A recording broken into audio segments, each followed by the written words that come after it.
తీవ్రవాదుల కాల్పుల్లో చనిపోయిన 26 మందిలో మేడిశెట్టి మధుసూదన్ గారు జనసేన క్రియాశీలక సభ్యులు, ఆయన కూడా దీంట్లో బలయ్యారు.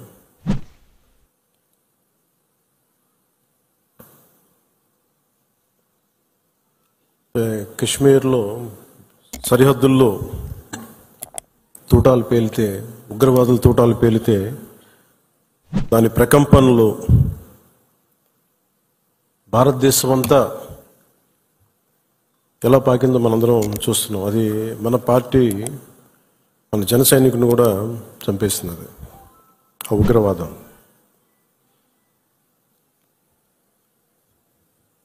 ముఖ్యంగా కశ్మీర్ మెయిన్, మనం ఆయన కుటుంబాన్ని పరామర్శకెళ్ళినప్పుడు వారి సతీమణి మాట్లాడింది, వాడి పిల్లలు ఎంత ఘాతుకంగా చంపారంటే, ఎంత క్రూరంగా చంపారంటే, ఐడి కార్డ్స్ తీసుకొని నువ్వు హిందువా కాదా ఐడి కార్డ్స్ అడిగి, లేదంటే ముఖ్యంగా మన మధుసూదన్ గారి సంఘటన అయితే ఆయన సతీమణి గారి మాటల్లో సరిగ్గా 3 రోజుల ముందు వెళ్ళారంట బెంగళూరు నుంచి 3 కుటుంబాలతోటి వెళ్తే, నేను అన్ని రోజులు మామూలుగా మోడర్న్ డ్రెస్సులు వేసుకున్నాను, కానీ ఎందుకు ఆ రోజు మధుసూదన్ అంటే ఆయన అడిగారంట, డ్రెస్ వేసుకుంటే మోడర్న్ డ్రెస్ వేసుకుని బొట్టు పెట్టుకోకూడదా అని అంటే, ఆ సంఘటనకి ముందు సరిగ్గా ఒక అరగంట ముందు బొట్టు పెట్టుకున్నారంట. ఆవిడ చెప్తుంది ఏంటంటే, బొట్టు పెట్టుకున్న తర్వాత నేను కాదని కూడా అబద్ధం కూడా చెప్పలేక తప్పించుకోవడాకన్నా అలా దొరికిపోయాం మేము. ముందు అరుపులు వినిపించినాయి, తుపాకీ శబ్దాలు వినిపించినాయి, కింద పడుకున్నాం, నా చేయి కూడా పట్టుకున్నాడు, పిల్లలు కొంచెం దూరంగా ఉన్నారు. ఇదంతా కుటుంబం దాదాపు అలాగే ఆ గ్రౌండ్లో దాదాపు ఆ ఏరియాలో 400 నుంచి 500 మంది ఉండిపోయారు టూరిస్టులు. మధుసూదన్ గారు ఆయన సతీమణి చేయనే పట్టుకొని, ఏమవుదు మనకేమవుతు, నువ్వు చూడకంటే ఆ బూట్లు చప్పుళ్ళు చాలా తాయితీగా వచ్చి, అంటే ఎందుకు మాట్లాడుతున్నానంటే ఎంత కోల్డ్ బ్లడెడ్తో చంపారంటే మనం ఊహించుకోలేం. అంటే షికారుకు వచ్చినట్టుగా వచ్చి వేటాడి వెళ్ళిపోయారు మనుషుల్ని.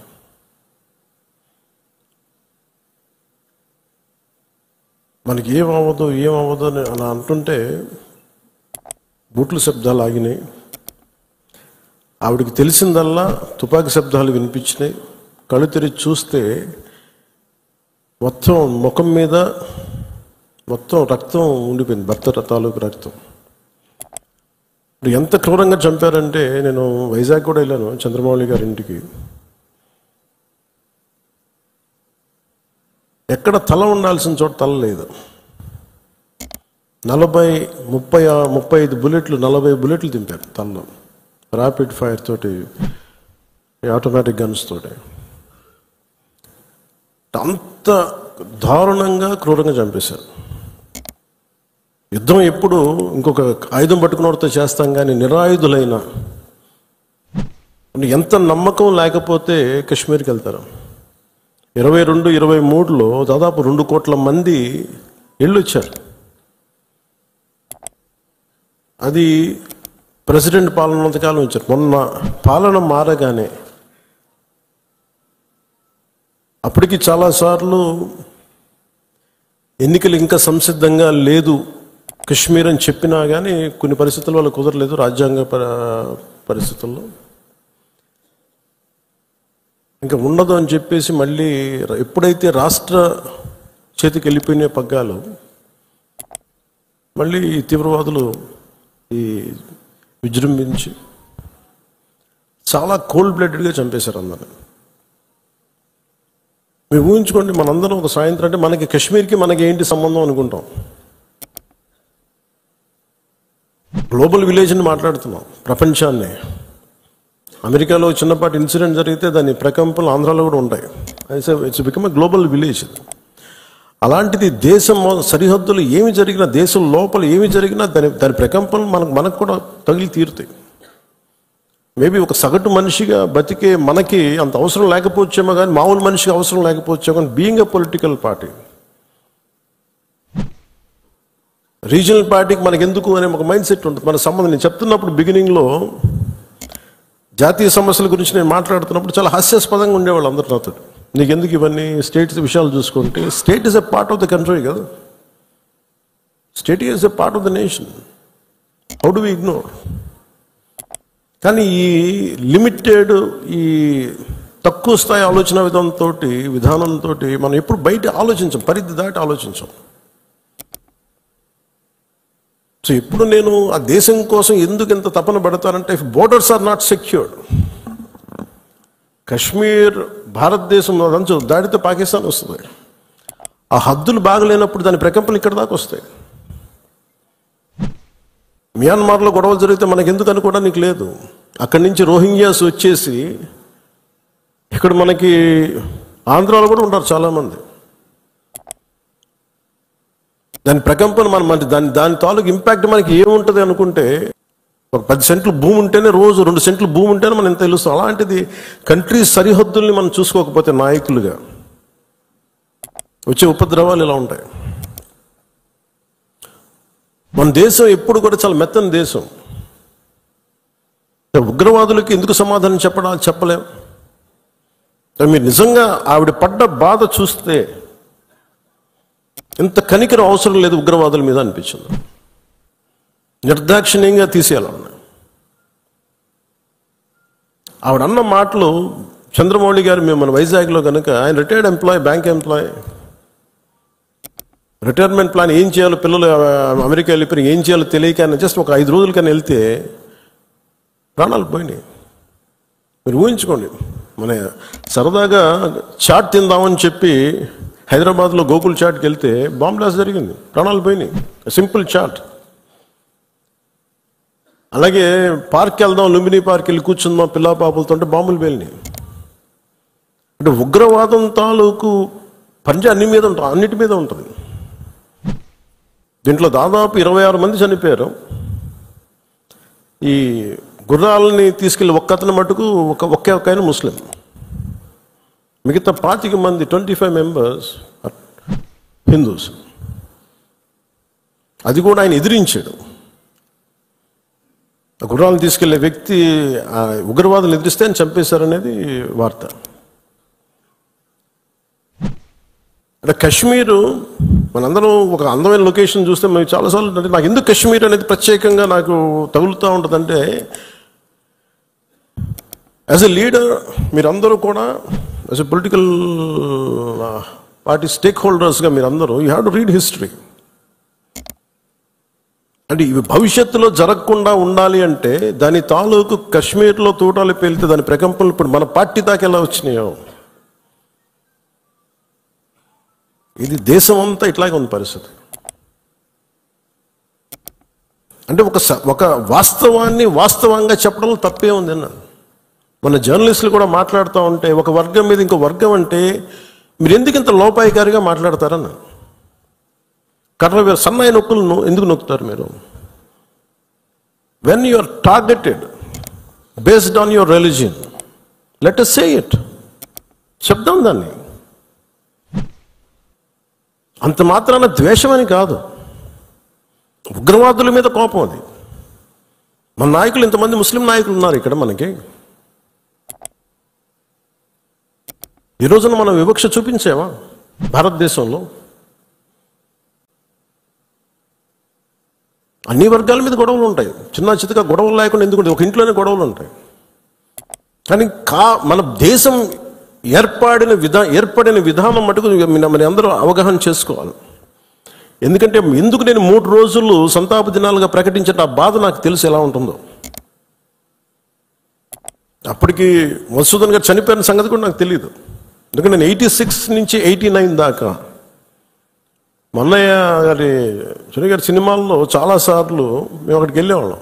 3 to 4, 86 to 89. ఇంకా కశ్మీర్ ఉగ్రవాదం ఇంకా పైకి రానాలి, ఇంకా వచ్చి తొలి దశల్లో 89లో స్టార్ట్ అయింది. ఇంకా 90స్కి దాదాపు ఎన్ని వేల మందిని చంపేశారు. కొన్ని లక్షల మంది కశ్మీరీ పండిట్స్ని వలసపోయేలా చేశారు. అంటే ఆ రోజు కనుక కశ్మీరీ పండిట్ల వలసను కనుక ఆపుండగలిగితే, అంటే ఎప్పుడు ఒక అలక్ష్యం, ఇది నా సమస్య కాదు, నా సమస్య కాదు వదిలేస్తే కశ్మీరీ పండిట్లు అక్కడే ఉంటారు, అక్కడే పుట్టారు, అక్కడే పెరిగారు, వేరే రాష్ట్రాల నుంచి కూడా రాలేదు, అందరూ అక్కడే పుట్టారు, అక్కడే పెరిగారు. లక్షలాది మంది కశ్మీరీ పండిట్స్ వలసలు వెళ్ళిపోయారు.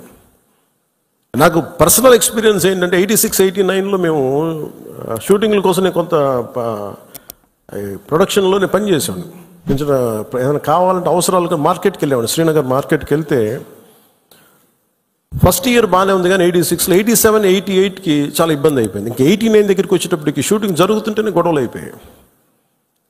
1-2 రోజులు త్వరగా ముగించుకొని వచ్చేస్తుంటే అప్పుడున్న కశ్మీరీ పండిట్ ఒక అతను చెప్పాడు, ఇంక మీరు రాలేరు ఇక్కడికి అన్నాడు. ఎందుకంటే మా మొహల్లాల్లో, మా ఏరియాల్లో చాలా ఇబ్బందులు అయిపోతున్నాయి, మాకు ఇబ్బంది వచ్చేస్తుంది, మీరు రాలేరు కళ్యాణ్ మీరు అని చెప్పాడు. అంటే ఆ రోజు నుంచి ఈ రోజు దాకా కాశ్మీర్ ఎప్పుడు ఒక మండుతున్న సమస్య. మీరు as a party you make very stable. This is Janasena decision, all of our decision. అది Kashmir is an integral part of India that can not be denied. అది మీరు చాలా బలంగా మీరు మాట్లాడాలి. Kashmir is an integral part of India, it will be an integral part of India forever. ఎందుకంటే ఎందుకు మాట్లాడుతున్నానంటే కశ్మీర్ పేరు కశ్యప మహర్షి మీద వచ్చింది. అమర్నాథ్ టెంపుల్ కానీ, ఇక్కడి నుంచి కేరళ నుంచి కశ్మీర్కి శంకరాచార్య మఠం కానీ, తర్వాత మతాలు మారుండొచ్చేమో ప్రజలు, కానీ అందుకని మీరు దీన్ని చాలా బలంగా నమ్మాలి. యాజ్ ఒక చిన్న గొడవ జరిగినప్పుడు అది మనకెందుకని అనుకోకండి. అందుకని దిస్ ఈజ్ జనసేన స్టాండ్. ఇది నేను బలంగా నమ్ముతాం, బలంగా ఆచరిస్తాం. భవిష్యత్తులో ఇలాంటి సంఘటనలు జరగకుండా ఉండాలి. మనం ఇవ్వగలిగేది ఏంటంటే ఒక నాయకుడికి దేశాన్ని, ఒక చిన్నపాటి ఇంటిని నడపాలంటేనే కష్టం. ఇన్ని రాష్ట్రాలు, ఇన్ని విభిన్నమైన సంస్కృతులు, ఇన్ని భాషలు, ఇన్ని పొలిటికల్ పార్టీస్, వీటన్నిటి మధ్య వైరుధ్యాల మధ్యలో ఒక ఏకాభిప్రాయంతో ఒక దేశాన్ని నడపాలి ఒక ప్రధానమంత్రికి అంటే ఎంత కష్టమైన పరిస్థితి అది. అలాంటి వ్యక్తులకి మనం ఇవ్వగలిగేది చిన్నపాటి ఊతం అంతే, చిన్నపాటి ఆసరా. ఎక్స్ట్రా గొడవలు క్రియేట్ చేయకుండా కొంచెం బాధ్యతగా మాట్లాడటం, అవసరమైన చోట భుజం కాయటం. As part of NDA this is our responsibility. ఎందుకు నేను దీన్ని ఫస్ట్ టైం, నేను ఇప్పుడు దాకా మాట్లాడిన విధానంలో కొంచెం సాఫ్ట్గా ఫస్ట్ టైం నేను ఎందుకు హిందూ, టార్గెటెడ్ హిందూ, మిగతా వాళ్ళు ఇబ్బంది పడతా ఉన్నారు మాట్లాడటానికి. ఉగ్రవాదులు టార్గెట్ చేసి హిందువులను చంపారు, ఇది సత్యం అంతే. వాళ్ళు అన్న మాట నాతో ఏంటంటే, మధుసూదన్ గారి భార్య, ఇఫ్ ఆమె ముస్లిం నన్ను స్పేర్ చేసేవాళ్ళు సార్. నన్ను మేము చేసింది పాపం, బీయింగ్ ఏ హిందూ పుట్టడమా మేము చేసింది? కనీసం మా చేతిలో ఆయుధాలు కూడా లేవే, మేము సైనికులం కూడా కాదు, మేము బిడ్డలిద్దరు అక్కడే ఉన్నారు. నేను ఆలోచించలేదు, ముందు నేను అనుకున్నాను ఆయన ఒక్కైనా వెళ్ళారేమో, అలా చనిపోయారేమో అనుకున్నాను. కానీ అయితే కుటుంబం అంతా ఉంది, ఇంకో 2 ఫ్యామిలీస్ ఉన్నాయి. అందరి ముందు దారుణంగా చంపేస్తే, ఇంకా ఇది భారతదేశం కాబట్టి చాలా 7 దశాబ్దాల తర్వాత మాట్లాడుతున్నాం మనం. కశ్మీర్ని 3 సార్లు, మన పాకిస్తాన్ని 3 సార్లు ఓడించాం. సహనం ఎక్కువైపోయింది మన దేశానికి. ఎందుకంటే కంట్రీ మనుషులే సహనం ఎక్కువ మనకి. ఏదైనా అతి చేస్తే మంచిది కాదు, అతి సహనం కూడా మంచిది కాదు, మితిమీరిన మంచితనం కూడా మంచిది కాదు. ఇష్టారాజ్యంగా వచ్చి కాల్ చేసి వెళ్ళిపోతా ఉంటే మనం ఎందుకు కామ్గా ఉండాలి? మన జన సైనికుడు చనిపోయిన మన జన సైనికుడు మనలో ఎవరైనా కావచ్చు, అది నేను కావచ్చు, మీరు కావచ్చు, ఎవరైనా కావచ్చు. అది ఎంతమంది ఇక్కడికి వచ్చేసి ఉంటున్నారో మనకు తెలియదు, ఏ ముసుగులో ఉంటున్నారో తెలియదు మనకి.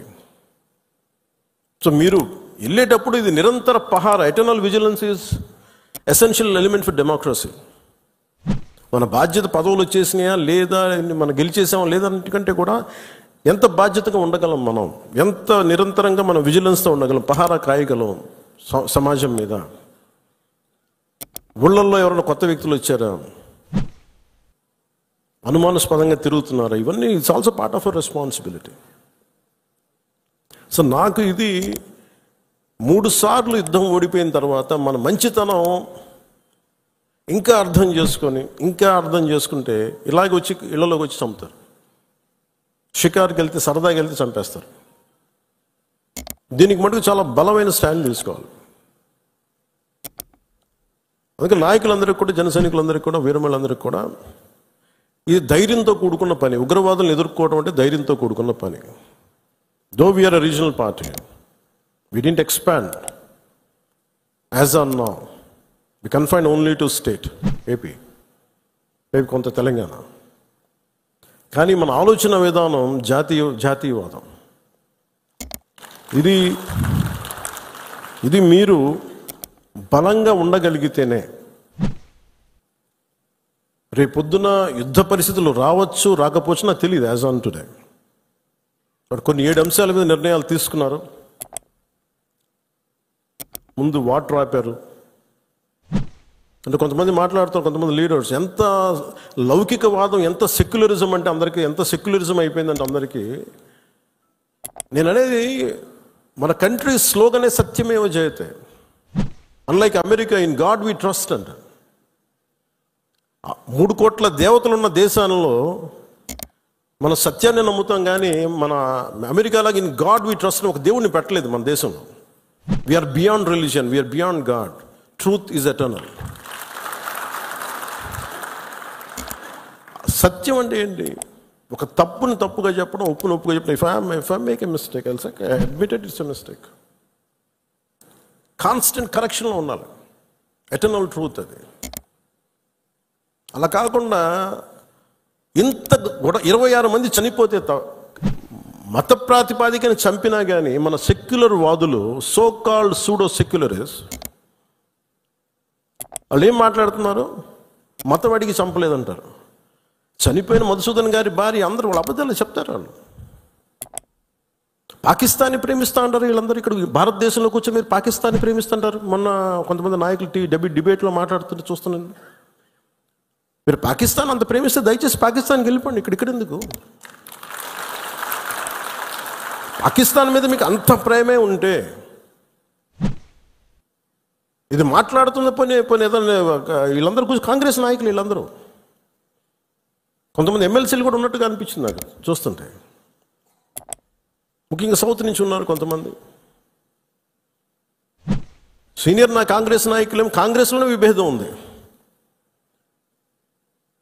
మేము వెళ్ళిపోతే మీరు పాకిస్తాన్ని, మీరు భారతదేశంలో దాడి జరిగినప్పుడు భారతదేశానికి నిలబడాలి తప్ప పాకిస్తాన్కి నిలబడతాం మీరు సెక్యులరిజం అంటే అది ఏ ససేమిరా, ఎవరు ఒప్పుకోరు. ఇక్కడ ఆ బలం మనం చూపించాలి. మనం ప్రాణాలు పోతే తిరిగి వస్తాయా?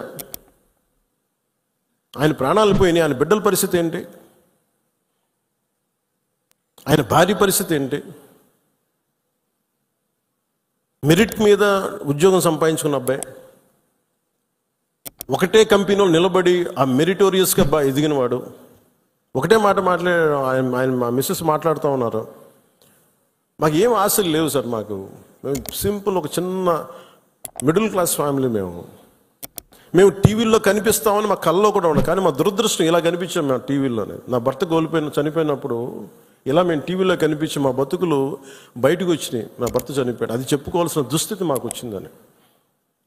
వెళ్ళినప్పుడు బిగినింగ్లో ఆవిడ నన్ను ఎంత ఒకలాగా ఒక నిష్ఠూరంగా మాట్లాడారంటే బాధపడుతున్నారు. మిమ్మల్ని అనకూడదని మళ్ళీ అన్నారు. మీరందరూ ఇస్తేనే కదా నమ్మకం. ఇది మోదీ గారి ప్రభుత్వం, ఎన్డీఏ ప్రభుత్వాన్ని కదా మేము భరోసాతో కదా మేము వెళ్ళింది. మేము కాశ్మీరు ఇన్ని కోట్ల మంది వెళ్ళారని మీరు అందరూ చెప్తేనే కదా మేము వెళ్ళాం కాశ్మీరు.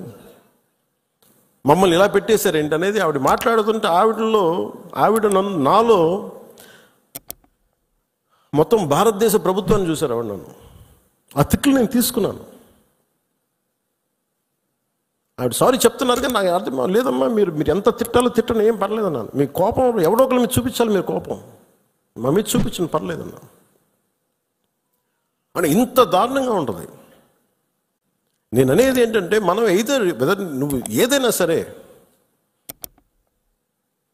మత ప్రాతిపాదికన చంపటం, ఇది మటుకు అస్సలు ఏమాత్రం సహించలేను.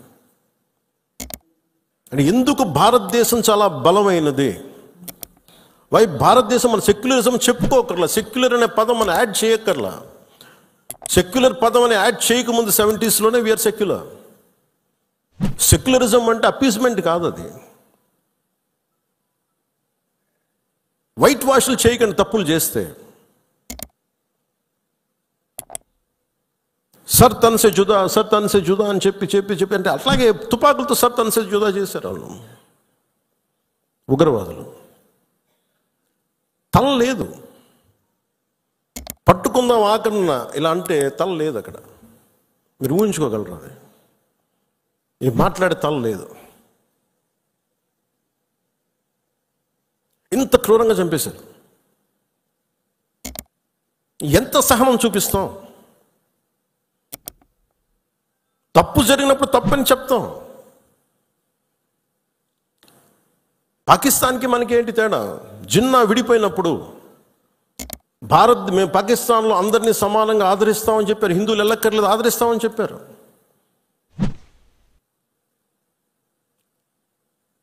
రెండు కోట్ల పైన ఉండే, చాలా కోట్ల ఎక్కువ, అంత జనాభా ఉండే చోట ఈరోజు జస్ట్ పట్టుమని కొన్ని లక్షల్లో ఉంటారు పాకిస్తాన్లో హిందువులు, అంతే. బట్ వేరస్ మన దేశంలో, పాకిస్తాన్లో ఎంత జనాభా ఉందో ముస్లిం జనాభా అంత జనాభా ఇక్కడ ఉంది. That's what India is. అంటే మనం నిజంగా ఈ సోకాల్ సూడో సెక్యులర్ వాదులు చెప్పిన విధానంగానే అయితే నిజంగా అసలు ఇంతమంది ముస్లిం పాపులేషన్ ఉంటుందా? ఇంత వివక్ష చూపించే దేశం అయితే, హిందువులే నిజంగా వివక్ష చూపించే దేశమే అయితే ఇన్ని లక్షల మంది ఉండగలరా? అసలు ఇన్ని కోట్లాది మంది జనం ఉండగలరా? పాకిస్తాన్లో ఎంత ముస్లిం జనాభా ఉందో భారతదేశంలో అంతే ముస్లిం జనాభా ఉందో. అంత వివక్ష హిందువులకి ఎందుకు ఉంటుంది? హిందూస్ అక్కడెక్కడ కొంతమంది నాయకులు ఉన్నారేమో, మనకు తెలీదు. సంఘటనలు జరుగుతూ ఉంటాయి. మొన్నటికి మొన్న బంగ్లాదేశ్లో హిందువుల మీద దాడులు జరుగుతూ ఉన్నారు, విగ్రహాలు కాల్చేస్తూ ఉన్నారు, దుర్గాదేవి ఆలయాలు కాల్చేస్తూ ఉన్నారు. నేను మాట్లాడుతున్నప్పుడు మనకెందుకు సార్ అంటారు, అక్కడి నుంచి శరణార్థులు వచ్చేస్తారు, అప్పుడు ఇక్కడికే వస్తారు. మొత్తం దేశం మొత్తం అప్పుడు మన స్థానికులకు ఉద్యోగాలు పోతాయి, అప్పుడు మీకు ఓకేనా అన్న. ఆ దేశం బాగుంటేనే మనం ఇక్కడ ఉద్యోగాలు మన వాళ్ళకి ఇవ్వగలం. రెండు రాష్ట్రాల మధ్య కూడా, తెలంగాణ కానీ ఆంధ్ర కానీ, ఇక్కడి నుంచి మీరు వచ్చేస్తే మా ఉద్యోగాలు పోతున్నాయనే కదా సెపరేట్ స్టేట్ అయింది. అలాంటిది ఎక్కడి నుంచో శరణార్థులు, వాళ్ళ యుద్ధ పరిస్థితులు బాగలే, వాళ్ళ వాతావరణ పరిస్థితులు బాగలేక మనకు వచ్చేస్తే అది మనకు అదనపు భారం, అది దేశానికి కూడా. అంతేగాని దీంట్లో మన దీంట్లో వివక్ష ఏమి ఉండదు. It's a practicality. Why this country can't afford too much of migration. Already ఇన్ని కోట్ల మంది జనాభా, వీళ్ళకి ఉద్యోగ అవకాశాలు, వీళ్ళకి ఉపాధి అవకాశాలు, వీళ్ళకి విద్యా అవకాశాలు, వీళ్ళకి గృహ అవసరాలు ఇవ్వడమే కష్టం, తపన పడాలి. అలాంటిది ఇంకా అదనంగా ఎక్కడి నుంచో వచ్చేసి వేరే దేశాల నుంచి ఎక్కడ తీసుకుంటాం? అది ప్రపంచం అంతా ఇదే సమస్య ఉంది. సో అలాంటి సమయంలో ఇది మనందరి బాధ్యత. ఇది నేషన్ సంబంధించిన సమస్యలు, మన సమస్యలు కూడా. మనం ఎక్కడో కావల్లో కూర్చున్నాం, లేదంటే నెల్లూరులో కూర్చున్నాం, సూలూరుపేటలో కూర్చున్నాం, బిట్రగుంటలో కూర్చున్నాం, లేదంటే ఎక్కడ కూర్చొని మారుమూల గోదావరి జిల్లాలో కూర్చొని కుదరదు. దీని ఇంపాక్ట్ మొత్తం మీద ఉంటుంది. ఇది మనందరి బాధ్యత. ఇది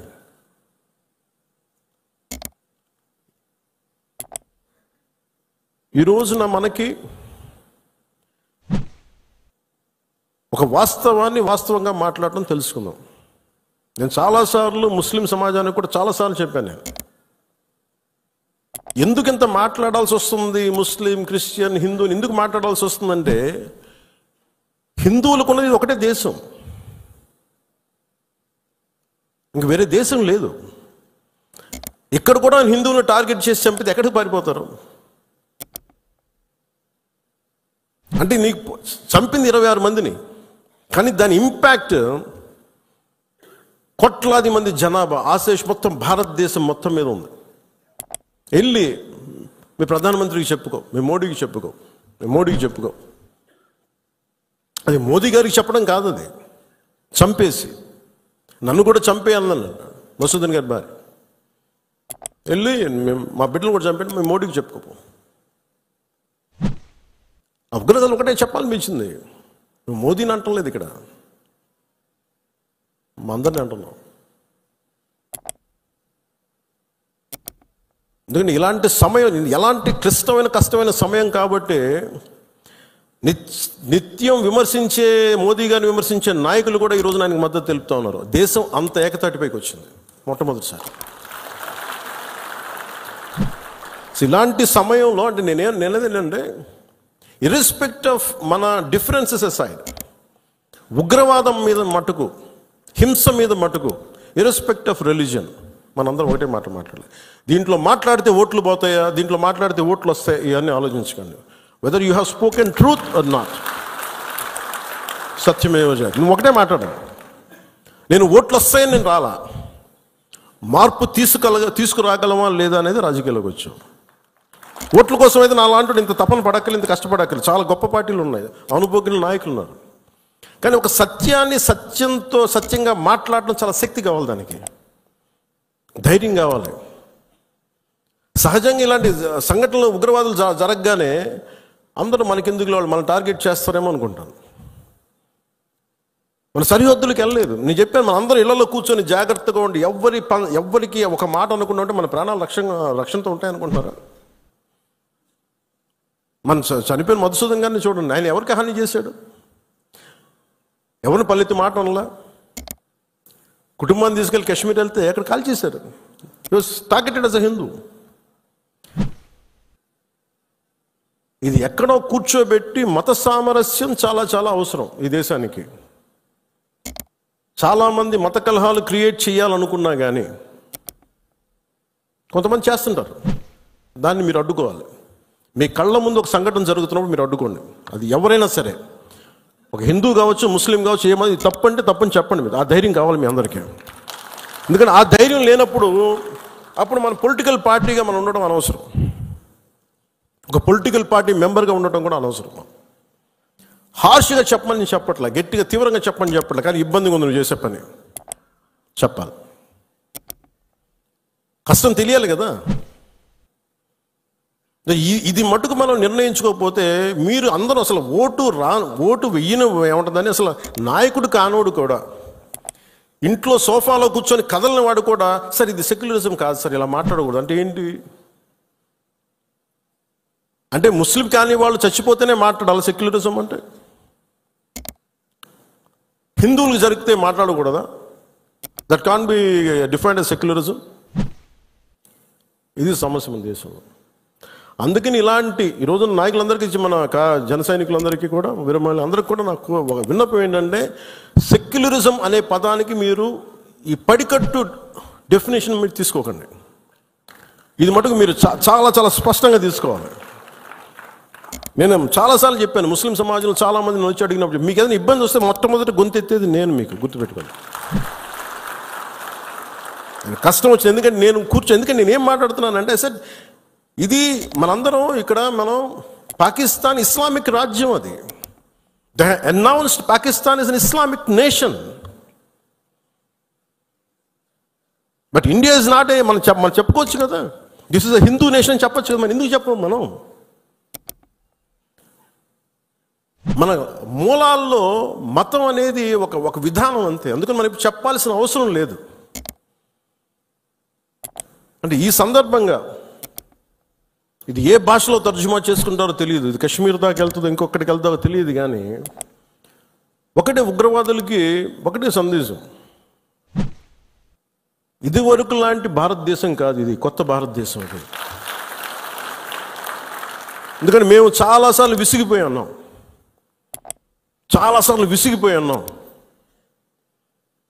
మీ ఇష్టానికి వచ్చి కాళ్ళు చంపుతానంటే ప్రాణాలు ఎలాగపోతాయి మాకు తెలుసు.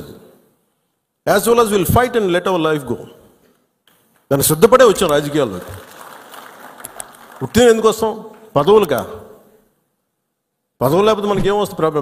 ఇంకా బాగుంటుంది పదవులు లేకపోతే, స్ట్రెస్ ఉండదు. అందుకని పదవులు ఆశించేది ఏది ఎవరైనా సరే ఇది బాధ్యత. ఇది మనందరం బలంగా మాట్లాడాలి. అలాగే ఈ సందర్భంలో పోయిన ప్రాణాలని మనం ఎలాగ తిరిగి తీసుకురాలేం. పెద్ద ఎర్నింగ్ మెంబరు చనిపోయాడు కుటుంబంలో, మధుసూదన్ గారి కుటుంబంలో. సో మనందరి తరపున, మీ అందరి తరపున, పార్టీ తరపు నుంచి ఆయనకి ఒక 50 లక్షల రూపాయలు ఆయన కుటుంబానికి అందజేస్తున్నాం. అని నాకు ఎప్పుడు డబ్బులు అనౌన్స్ చేయడం ఇబ్బందిగా ఉంటుంది.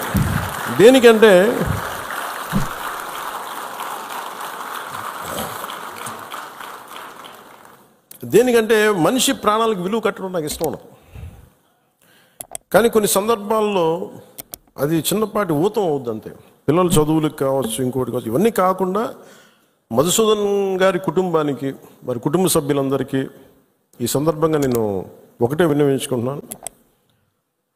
మీకు ఏ కష్టం వచ్చినా సరే మేము ఉన్నాం. మేము మీతో ఉన్నాం. ఏదో ఈరోజు ఒక 50 లక్షలు ఇచ్చి మిమ్మల్ని వదిలేయటం కాదు. మీకు ఏ కష్టం ఉన్నా సరే వాళ్ళకి మన పేషెంట్ నెంబర్స్ కూడా ఇచ్చాను. Any time you can reach out. మీకు ఏది అవసరం ఉన్నా. ఎందుకంటే చెప్పిరావు ఉపద్రవాలు. అంటే నాకు ఏమనిపించిందంటే, ఆ పిల్లోడిని మాట్లాడుతుంటే, మధుసూదన్ గారి కొడుకుని చూస్తుంటే ఒక్క సంఘటనకి పెద్దోడు అయిపోయాడు అబ్బాయి. 10 ఏళ్ళు ఏజ్ వచ్చేసింది. 10 ఏళ్ళు ఎంత ఉంటాయి అంతే, 10-11 ఉంటాయి అంతే. ఒక 20 ఏళ్ల కుర్రోడు ఎలా మాట్లాడుతాడో అలా మాట్లాడుతున్నాడు అబ్బాయి. ఒక చిన్నపాటి సంఘటన చాలు. నేను చాలాసార్లు అనుకుంటాను, పాలిటిక్స్లో రాకముందు రిస్క్ అది ఇది అనుకుంటే, నేను అనుకునేవాడిని సింపుల్గా రోడ్డు మీద వెళ్తుంటే కూడా చచ్చిపోవచ్చు కదా. As well as you embrace an ideology. ఒక భావజాలాన్ని పట్టుకోండి. దానికోసం చనిపోతే మంచిది కదా, ఉత్తి పుణ్యాన్ని చచ్చిపోవడం కంటే కూడా. ఇక నాకు మొన్న నా కొడుకు ఒక ఫైర్ యాక్సిడెంట్లో చిక్కుంటే నాకు అనిపించింది. సింపుల్ సమ్మర్ క్యాంప్ అది. ఫైర్ యాక్సిడెంట్లో చిక్కుకుంటే పక్కన ఉన్న ఒక బిడ్డ చనిపోయింది. ఇంకో పక్కన ఉన్న బిడ్డ మొత్తం కాళ్ళు చేతులు మొత్తం కాలిపోయినాయి. వీడికేమో లోపలికి అంతా ఈ కొంత ఫస్ట్ డిగ్రీ జరిగినాయి బర్న్స్. తర్వాత లోపలికి సూట్ ఉంటుందని, గాలి పీల్చేయటం వల్ల ఆ పొగ. నా కొడుక్కే అర్ధరాత్రి పూట లేచి ఆ మేడపై నుంచి పడిపోతున్నట్టు కళ్ళు వస్తాయండి. సైకాలజిస్ట్ చూపిస్తున్నారు ఇప్పుడు. అలాంటిది మధుసూదన్ గారి పిల్లల్ని చనిపోయిన ఇన్ని కుటుంబాల తాలూకు మీరు వాళ్ళు ఆలోచించండి. వాళ్ళు పడుకుంటే నిద్ర పడద్దా? తుపాకులు వస్తాయి, తుపాకీ చప్పుళ్ళు వినిపిస్తాయి, భర్త హాహాకారాలు వినిపిస్తాయి, తండ్రి ప్రాణాలు కోల్పోవడం వినిపిస్తాయి. ఎంత ఘాతుకం ఉంది. ఒకటి చనిపోవడం, ప్రాణాలు కోల్పోవడం ఒకటైతే, మానసికంగా దాన్ని తేరుకొని బయటికి రావడం చాలా చాలా కష్టం. అందుకని ఇలాంటి పరిస్థితుల్లో చనిపోయిన 26 మంది మరోమారు నా సంతాపం తెలియజేసుకుంటూ, మనస్ఫూర్తిగా అందరూ వారి కుటుంబాలకి,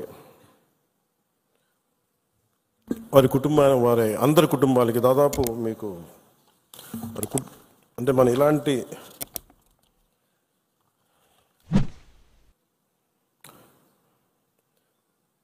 ఇరవై 26 మందిలో ఒకళ్ళు ఇందోర్ నుంచి సుశీల్ నత్యాల్, హేమంత్ సుహాస్ జోషి ముంబై, వినయ్ నర్వాల్ హర్యానా, అతుల్ శ్రీకాంత్ మోణి మహారాష్ట్ర, నీరజ్ ఉద్వాని ఉత్తరాఖండ్, బిథిన్ అధికారి కోల్కతా, సుదీప్ నెపోనే నేపాల్, శుభం ద్వివేది కాన్పూర్, ప్రశాంత్ కుమార్ సత్పతి ఒడిషా, మనీష్ రంజన్ బెంగాల్, ఎన్ రామచంద్ర కేరళ, సంజయ్ లక్ష్మణ్ లాలి తానే, సయ్యద్ అదిల్ హుసేన్ షా పెహల్గామ్, ఇందాక చెప్పిన గుర్రం ఇచ్చే వ్యక్తి, దినేష్ అగర్వాల్ చండీగఢ్, సమీర్ గుహా ఫ్రమ్ కోల్కతా, దిలీప్ దాసలి ముంబై, జేఎస్ చంద్రమౌళి విశాఖపట్నం, మధుసూదన్ రావు సోమిశెట్టి కావలి, సంతోష్ జగడ పూణే, మంజునాథరావు కర్ణాటక, కస్తూబా ఘన్వోటే పూణే, భరత్ భూషణ్ బెంగళూరు, సుమిత్ పరామర్ గుజరాత్, యతేష్ పరామర్ గుజరాత్, తాగే హేల్యాంగ్ అరుణాచల్ ప్రదేశ్, శైలేష్ భాయ్ హెచ్ హిమ్మత్భాయ్ కలాటియా గుజరాత్. 26 మంది మృతులకి, ఉగ్రవాదుల తుపాకులకి, బుల్లెట్కి బలైన వ్యక్తులందరికీ కూడా మరోమారు మా జనసేన తరపు నుంచి, మన అందరి తరపు నుంచి హృదయపూర్వకంగా సంతాపాన్ని తెలియజేస్తూ, మనందరి సంతాపాన్ని తెలియజేస్తూ, మరోమారు మధుసూదన్ రావు గారి కుటుంబానికి నా ప్రగాఢ సానుభూతిని తెలియజేస్తూ, అలాగే చంద్రమౌళి గారి కుటుంబానికి నా ప్రగాఢ సానుభూతిని తెలియజేస్తూ, మీకు అండగా ఉంటామని తెలియజేసుకుంటూ, అలాగే జేఎస్పీ మెంబర్షిప్, మన క్రియాశీలక మెంబర్షిప్ తీసుకున్న దాంట్లో ఇంకా మన ఇచ్చే 50 కాకుండా ఇంకొక 5 లక్షల రూపాయలు అదనంగా వస్తుంది, అది కూడా సిద్ధం చేసాం. ఇవన్నీ కాకుండా రాష్ట్ర ప్రభుత్వం నుంచి కూడా ఇంకొంచెం అదనంగా మనం ఏదైనా ఇవ్వగలమా లేదనేది గౌరవ ముఖ్యమంత్రి శ్రీ నారా చంద్రబాబు నాయుడు గారితో కూడా ఒకసారి చర్చించి నిర్ణయం తీసుకుంటామని తెలియజేసుకుంటూ, చాలా దూర ప్రాంతాల నుంచి చాలా తక్కువ సమయంలో ఇక్కడికి విచ్చేసిన మన గౌరవ ఎమ్మెల్యేస్ అందరికీ, గౌరవ మంత్రివర్యులందరికీ, కొత్తగా పదవి బాధ్యతలు తీసుకున్న చైర్మన్స్ కానీ, స్థానిక సంస్థల చైర్మన్లు కావచ్చు, మెంబర్స్ కావచ్చు, అందరికీ, జన సైనికులకి, వీర మహిళలకి ప్రత్యేకించి మీ అందరికీ పేరు పేరున ధన్యవాదాలు తెలుపుకుంటూ సెలవు తీసుకుంటున్నాను. జై హింద్.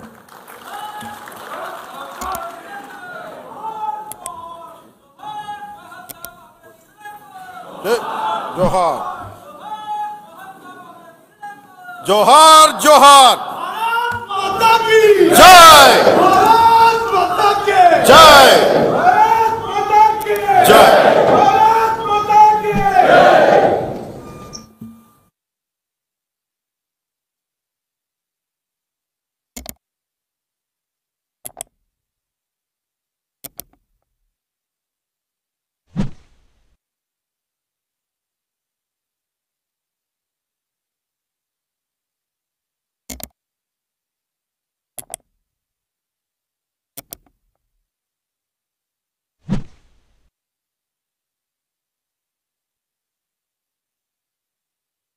जनगण मन अधिनायक जय हे भारत भाग्य विधाता. पंजाब सिंध गुजरात मराठा द्राविड उत्कल बंगा. विंध्य हिमाचल यमुना गंगा उच्चल जलधि तरंगा. तव शुभ नामे जागे, तव शुभ आशीष मांगे. गाहे तव जय गाथा. जन गण मंगलदायक जय हे भारत भाग्य विधाता. जय हे जय हे जय हे जय जय जय जय हे. మరిన్ని ముఖ్యమైన వార్తా విశేషాల కోసం వేగా న్యూస్ ని సబ్స్క్రైబ్ చేయండి, షేర్ చేయండి, లైక్ చేయండి. Thank you all.